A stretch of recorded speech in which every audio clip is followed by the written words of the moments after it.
Πώς θα παίξουμε μπυρίμπαν 3 άτομα. Θέλουμε ακόμα ένα λίγο σύντομα. Κι εγώ τηλεφωνώ, τέταρτο να βρω. Δεν βρίσκω όμως κανένα, δεν μπορώ. Γιατί να παίξουμε τρίπλη, ρωτώ σας ρε κοπέλια. Ένας λαλί μου παίξε το, κι ο άλλος ρε παρέτα. Γιατί να παίξουμε τρίπλη, ρε πέτε μου τα λίγο. Ενέχει άξιο με τους τρεις, θα σηκωθώ να φύγω.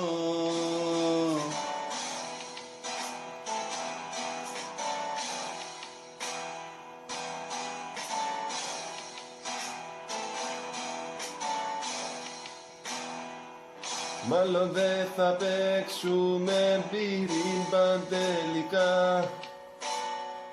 Δεν απάντησε κανένα και πονώ πολλά.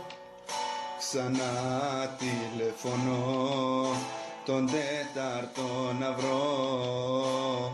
Δεν βγαίνει όμως το ακουστικό. Γιατί να παίξουμε τρίπλη, ρωτώ σας ρε κοπέλια. Ένας λαλί μου παίξε το, κι ο άλλος ρε παρέτα. Γιατί να παίξουμε τρίπλη, ρε πέτε μου τα λίγο. Ενέχει άξιο με τους τρεις, θα σηκωθώ να φύγω.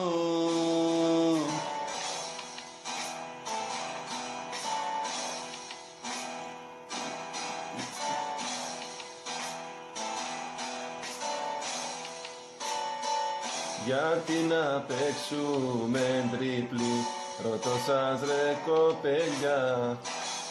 Ένας λαλί μου παίξε το, κι ο άλλος ρε παρέτα. Γιατί να παίξουμε τρίπλη, ρε πέτε μου τα λίγο. Ενέχει άξιο με τους τρεις, θα σηκωθώ να φύγω.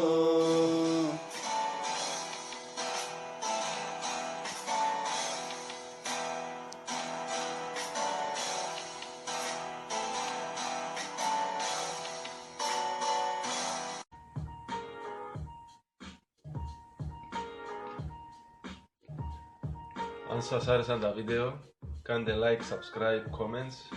Όσον αφορά για τον πυρίμπασον και για όσους δεν το είδασαν, βάλουμε το link στο description. Peace.